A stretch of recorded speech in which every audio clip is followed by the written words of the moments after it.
Alrighty, how we doing today, everyone? It is a beautiful, beautiful day, right? Welcome to Saturday, December the 16th, 9 days to Christmas. Dear Lord, I hope you guys are all ready for it. If you have kids, maybe you're looking for the latest Barbie or the Hot Wheels car or whatever it might be. I hope you guys are finding it. But let's get started doing what we always do. We're going to cover our top five. We're going to cover our top three social posts. We're going to cover our blog from the last week. And then, we'll just say goodbye. And, I'll turn on the Bengals game because I am actually stupidly streaming at the same time of the Bengals game. But thank God that's why I have it recorded. So let's start it off with our typical first question. And the first question is always something for you, the audience. And if you guys saw the weekly post or the weekly newsletter come out, again, I have that weekly email that you can subscribe for straight into your inbox. Or if you just follow on LinkedIn, you can see that I always have a question that I pose every single Tuesday just to get a test from the audience to see what's kind of going on. And that one is really, what do you consider the safest investment option out there for you to be able to create wealth? There's only 4 options that I listed. And I included crypto in there just to, catch all those people that are very innovative in their approach to how they can accumulate wealth for the future. But we'd love to get your perspective, and I won't bias it with any other things.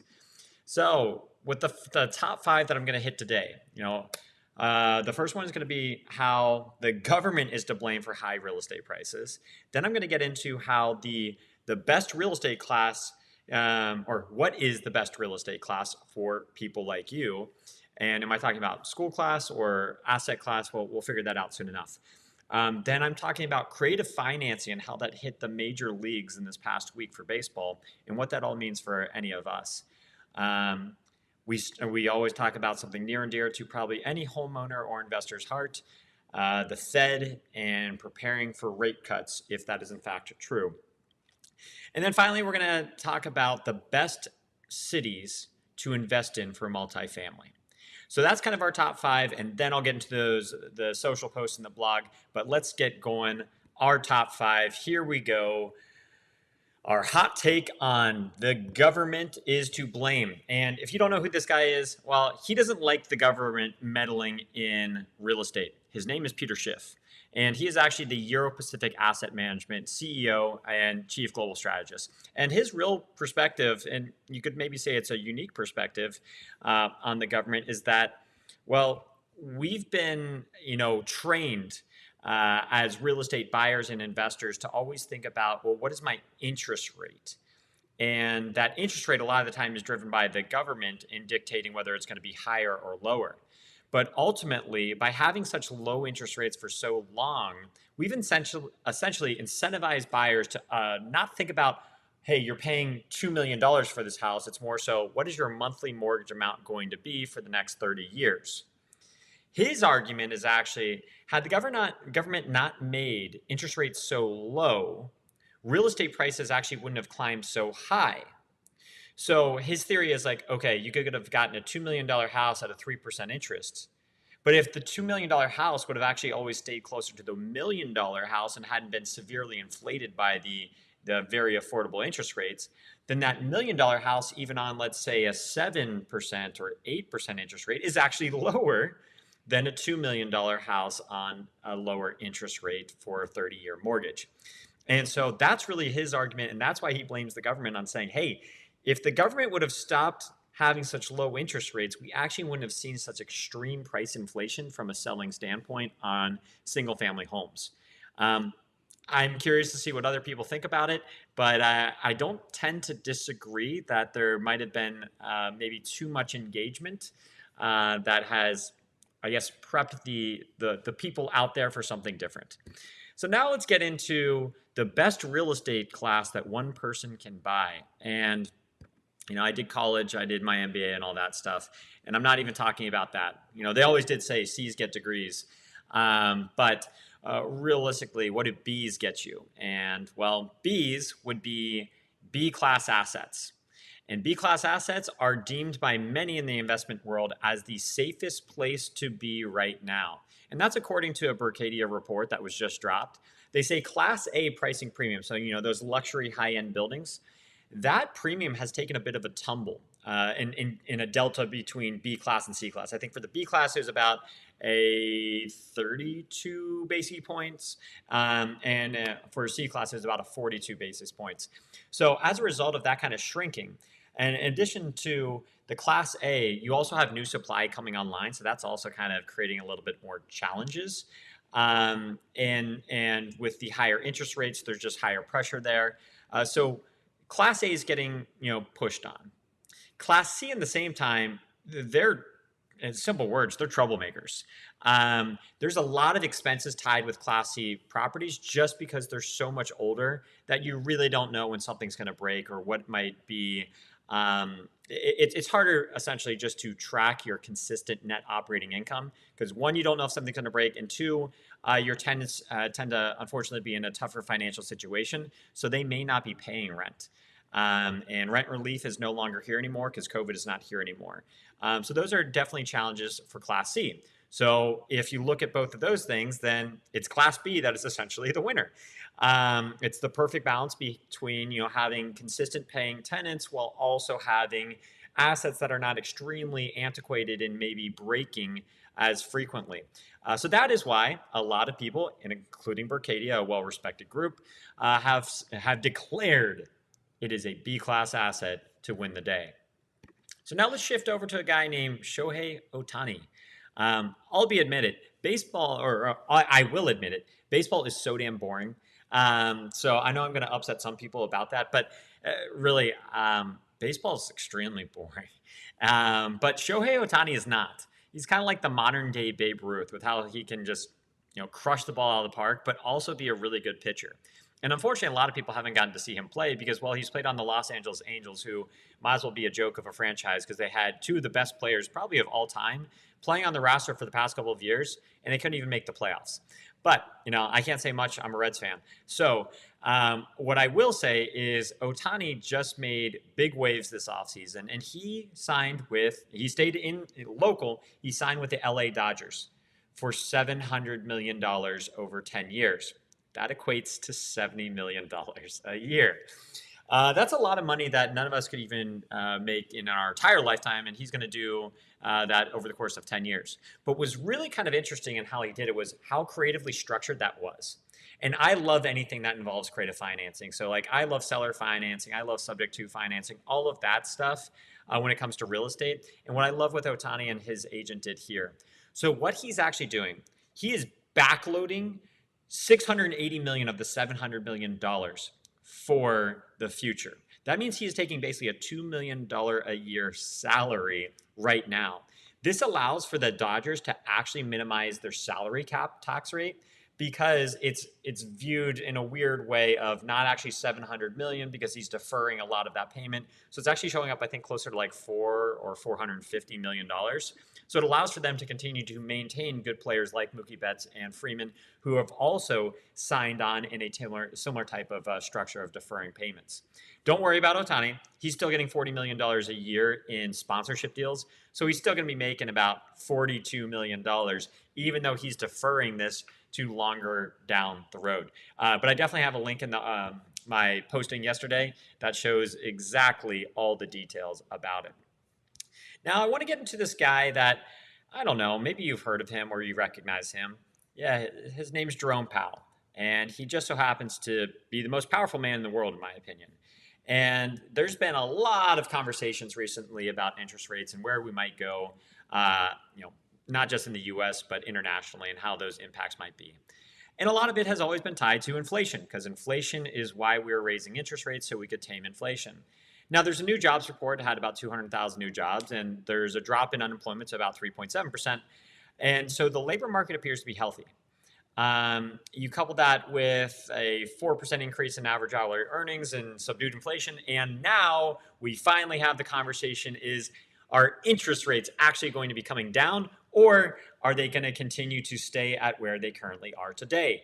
Real estate investors, we are praying that there is actually going to be some cuts in 2024.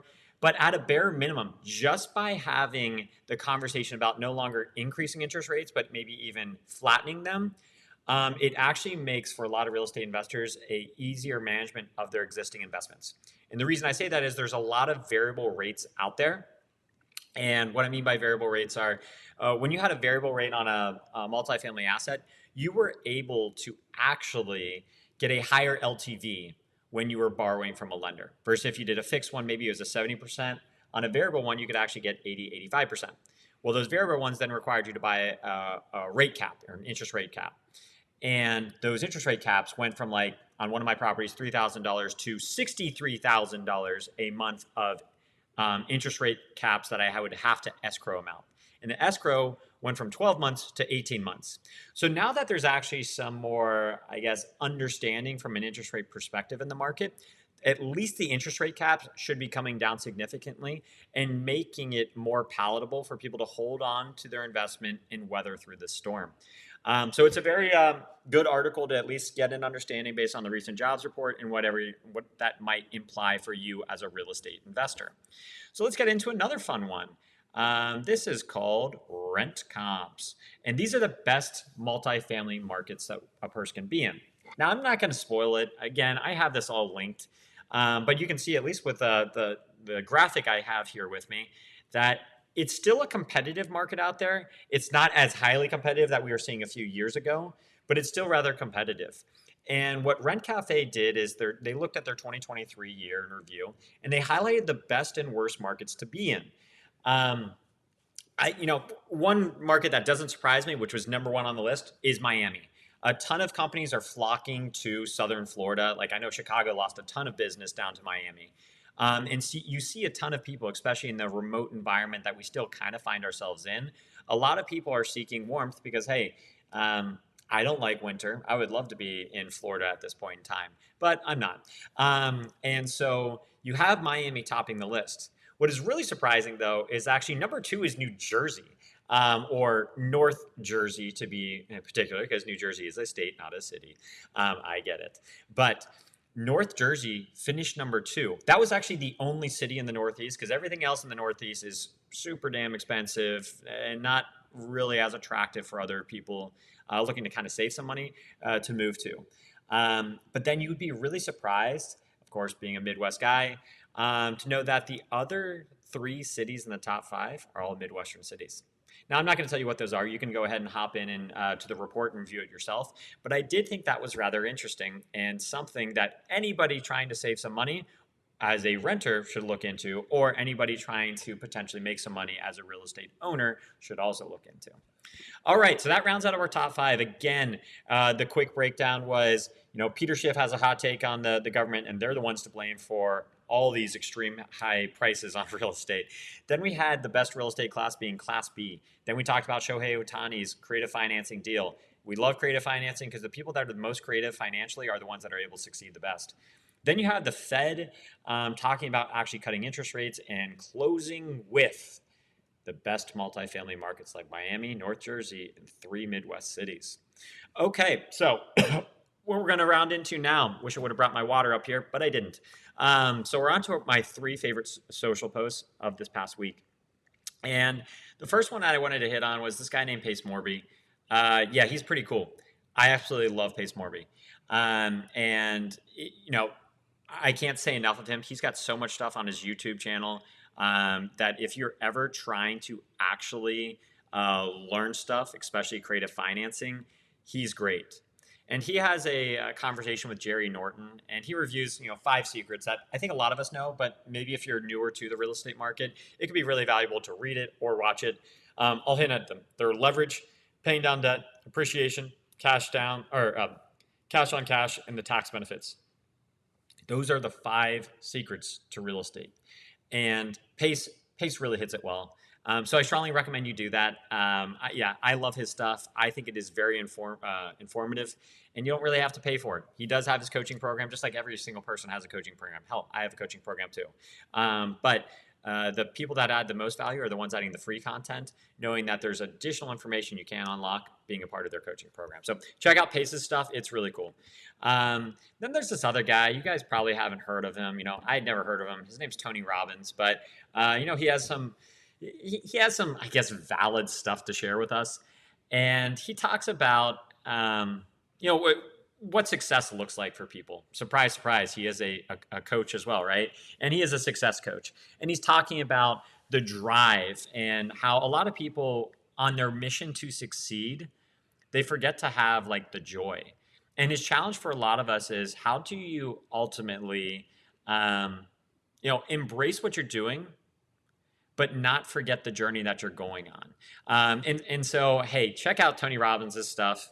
Another guy that you can pay for his program if you want, or you can just consume all the content that he generates for free, and you're pretty much getting a lot of good stuff. But hey, definitely think about that if you're trying to, succeed and accomplish some goals in the future. Don't forget the now. And then there's another guy that you probably haven't heard of him. Andrew Cushman, he's really involved in real estate, and I love his perspective. And this ties earlier to my conversation on interest rates with our boy Jerome Powell. But what he hits on, I thought was pretty relevant. He was showing actually a plot graph, which I don't show in the screenshot, of showing the decrease in the 10-year Treasury. So it's now down to about 4% versus the 5% that we originally saw about 2 months ago. And that's a really positive indicator for all of us, because as that comes down, that does indicate that maybe the Fed is going to soften their interest rate approach, and that they're trying to still shoot for that soft landing that has always been discussed. Truthfully, I think we will enter a recession if we're not already in it. You can figure it out yourself if we're in a recession or not. But anyhow, I thought Andrew had some really good points here about where the 10 years going, what that might mean for us as investors and just people that live in the United States and in the world. So you can definitely check out his stuff as well. Okay, so that was our top 3 posts. Now, here's the one that I really wanted to get into, and I actually need to pull it up real fast. So my apologies if you can't see me, because I wrote a really long article. So I wrote an article, and for those that don't remember, I actually worked at this company called Nike for a little bit. And I also love reading. And one of my favorite books that I read was a book it was actually the biography on Steve Jobs. And in it, there's this ode that Steve Jobs and Apple created. It was like 25 years ago. And I'm actually going to read this one verbatim. This is why I wanted to pull it up so I could talk to you guys about it. And this is an ode for a lot of people that have been crazy in their life. So yeah, here we go. It goes, "Here's to the crazy ones, the misfits, the rebels, the troublemakers, the round pegs in the square holes, the ones who see things differently. They're not fond of rules, and they have no respect for the status quo. You can quote them, disagree with them, glorify or vilify them. But the only thing you can't do is ignore them, because they change things. They push the human race forward. And while some may see them as the crazy ones, we see genius, because the people who are crazy enough to think they can change the world are the ones who do." So I thought that was just awesome. And that was in Apple's commercial 25 years ago. And then as I thought about some more, that manifesto in 1997 has really fueled a lot of innovative growth in over these last 25, 26 years now. And that also, it was the Think Different campaign. That inspired other companies like a Nike to also create some really strong campaigns that came out a few years ago. Many people might remember it as Colin Kaepernick, but it's the Dream Crazy campaign, in which he's talking about believe in something even if it means sacrificing everything. And so where I wanted to go with this, and you might remember this image to help you remember exactly what I'm talking about with Nike's Dream Crazy. Nike, when they released this campaign, they faced a lot of backlash at first. People were, burning Nike stuff and all that stuff, but their stock market soared because it actually connected with the ethos of what everybody, really believes in. And that is having dreams that are big enough to motivate you to get up every day and are your why. Now, where I wanted to go is I wanted to click through and show a few images of people that have ultimately, really been called kind of crazy. So here's this guy. I don't know if you know who he is. I definitely didn't. If you showed me an image of him, I'd be like, I don't know who the hell it is. It's Galileo. And so, he was the one that made that major contribution of the heliocentric model of the solar system. But he faced so much opposition from the Catholic Church, which led to the geocentric view. And so he was called crazy, right? Turns out he wasn't. Then you had this guy, Nikola Tesla. And he developed alternate current electrical systems, AC. He faced a lot of skepticism there, particularly from this guy named Thomas Edison. So just know he wasn't crazy either.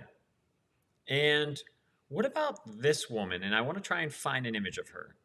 Marie Curie. Now, she was back in the 1800s to 1934. And one, as you might see, she's a woman. She pioneered research on radioactivity and won 2 Nobel Prizes in different scientific fields. But she also faced a lot of prejudice as a woman in a male-dominated scientific community and always had her research questioned as a result of that. She definitely wasn't crazy. What about this guy? Oh yeah, that's Leonardo da Vinci. And yeah, he was also called crazy. Many of his ideas were considered too imaginative and not fully appreciated during his lifetime. Everything from anatomy, engineering, and flight. Da Vinci wasn't crazy. He was brilliant. These guys, you may not know him, but I'm going to pull him up anyways. Alfred Wegener. He proposed the theory of the continental drift. A lot of backlash there. Turns out he was right. What about, let me find this guy, Alan Turing. He developed the Turing machine and played a key role in the development of computer science. But he was way ahead of his time, and he faced challenges due to being a homosexual. Wasn't crazy. What about, I don't know. I was just talking about this guy, so hopefully you know who he is. Yeah, that's Steve Jobs. He was the co-founder of Apple. He revolutionized the personal computer and the technology industry. He faced a lot of criticism and skepticism. Hell, he was even fired from the company that he helped found. And then he came back and he still continued to revolutionize it. Not crazy. Weird. He was definitely weird sometimes. Not crazy. Oh, man, this one's probably going to get some people upset. Elon Musk. Yeah, I'll just say that. Elon Musk. He's done Tesla, SpaceX, other innovative ventures. He faces a lot of skepticism and hate. He has ambitious projects, space explorations, Hyperloop, all that stuff. Like him or hate him, he's not crazy. So those are just some people. But beyond people being deemed crazy, here are some ideas. Because if you have an idea, don't kill it just because your next door neighbor or your parents or your significant other tells you it's stupid and it will never work. You have to have good belief and hopefully some data to support it. But there's this group, a long time ago. I don't know, they're pretty much a nobody these days, but they were called the Beatles. And the initial reaction of them was early on, many music executives rejected the Beatles, saying guitar groups are on the way out. Yeah, they were really on the way out. The Beatles became one of the most influential and successful bands in the history of music. Not crazy idea now, right? What about, let's see if I can find this one. Harry Potter. Harry bit my finger. I know that's not Harry Potter, but whatever. That's also a good viral YouTube clip. And Harry Potter's first book was rejected several times, or J.K. Rowling of Harry Potter was rejected several times by publishers. They didn't see the commercial potential. And now that series, that 7-book series that you see up on the screen, has become a global phenomenon with millions of copies sold and a massive fan following, and of course all 7 movies released. Not a crazy idea. What about this one? We all use this one. This one is called a Post-it note. And the 3M engineer Spencer Silver developed this weak adhesive in 1968. It was initially seen as absolutely useless. Like, what the hell are you doing? Why are we even paying you to produce such a stupid idea? And it has been using as the most adhesive, become one of the most popular office supplies worldwide. Hell, you can even do digital Post-it notes, but you still have a Post-it note. And yeah, that's not crazy. Oh my gosh, I'm using this thing right now. YouTube. Yeah, YouTube isn't crazy, but it certainly was deemed as a crazy idea when it was first proposed, and now it's one of the most popular video sharing platforms out there. What about this thing? I played this as a kid. I know my nephew loves playing Nintendo Wii Golf. Yeah, Nintendo Wii was thought of as just an absolutely stupid thing of having a motion-controlled gaming concept, but it's become a massive success. and it's attracted a much broader audience than a lot of people actually imagined. Okay. Now, this one I actually do think is stupid, but I'm going to bring it up anyways because, hey, we're all looking for Christmas gifts right now. The pet rock. Yeah. This was initially laughed at. I'll admit it, I still kind of laugh at it. But it became a cultural phenomenon in 1970, and it's made a considerable profit. So, hey, if you need to find some Christmas gifts, I guess you can get some pet rocks out there. So, what's the next one? What's another crazy idea that maybe we don't know? Oh, yeah, Netflix. Netflix and chill. Blockbuster and Hollywood Video. Netflix was never going to succeed. Netflix, first came in, they transitioned the DVD rentals, but then they had a really risky move. They moved this all to streaming service. Oh my gosh, what the hell are they doing? Oh, now we know what they're doing. They're taking over the world with a brilliant idea. So if it weren't for crazy ideas like that, we would never have Netflix and chill, right? What about this thing? I use it religiously because I love reading, and maybe you do too. But I actually can't find a picture of it. Let's see if I can find it. It's the Amazon Kindle. And yeah, I love e-readers. It's so much better than having endless amounts of books just accumulating in your house that you only really read once. Or if you highlight it, it's a lot harder to find. I love being able to go through, highlight, and then review my highlights at the end of the book so I can retain it a lot better. I mean, this has played a significant role in helping Amazon, which ultimately started on as an online bookstore, into just an absolute powerhouse. So all of these ideas here that I've illustrated, they have been called crazy. Like they have been, and I want you to understand that you're always going to face the skepticism out there and negative reactions, and it's a lot of the times a confused mind says no. That's why. So just so you understand, you're not crazy for having these ideas. And I kind of, because I'm crazy with my own ideas, I tried to write an article or a ode to you, if you're out there trying to do your own thing, to think differently. And here it goes. So I'm gonna read this one aloud. To all the visionaries out there, embrace the beauty of your dreams, for they are the seeds of extraordinary tomorrows. In a world that may not always understand your vision, remember that it is often the unconventional ideas that spark the most profound revolutions. You possess the remarkable ability to see beyond the confines of the present, envisioning possibilities that others may overlook. Your vision is a compass guiding you through uncharted territories, a beacon of light in the midst of uncertainty. In moments of doubt, recognize that history applauds those who dared to dream differently, who challenged the status quo, and who pursued their visions with unwavering determination. Your ideas are not mere fantasies. They're the blueprints of the future, waiting to be brought to life. Embrace the skeptics, for they are the echoes of those who once doubted the Wright brothers, scoffed at the idea of personal computers, and questioned the need for space exploration. Your vision may face resistance, but remember, every great innovation was once deemed impossible. The path you tread may be challenging, but let adversity fuel your passion. Your dreams have the power to reshape industries, transcend boundaries, and inspire generations. The world yearns for your creativity, your audacity, and your ability to see what others cannot.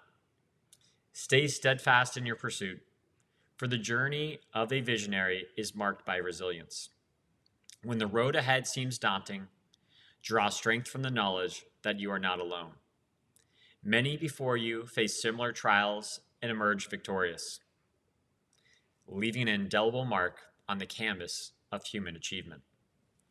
As a visionary, you are not bound by the limits of the present. You are a bridge to the future. Your ideas have the potential to uplift, transform, and create a legacy that extends beyond your lifetime. So hold on to your dreams, nurture them with determination, and let your vision illuminate this world. The world eagerly awaits the magic that unfolds when a visionary decides to turn their dreams into a reality. Your journey is not just about what you can achieve. It's about inspiring others to dream, to believe, and to join you on that path of innovation. So I say, go forth, visionary, and paint that canvas of tomorrow with the hues of your imagination. The future is shaped by those who dare to dream boldly and act courageously. Your vision is a gift to the world. Unwrap it and share it with the universe. Onward and upward, for the world is waiting for the brilliance only you can bring. With unwavering belief, your friend and your biggest fan, Dan. So that's everything this week, guys. I hope you appreciated it. Always remember, dream crazy. It's only crazy until you do it. And I will see you next week. I don't know when I'll be dropping in, sometime in between, let's say Thursday and Saturday. But if you want to hear from me in the meantime, you can check me out on LinkedIn, Instagram, Facebook. Subscribe to our weekly newsletter. Follow along on Medium. We have a few articles that get published there a week too. But hey, you know where to find me. If I can ever help you, I'm here. Take care.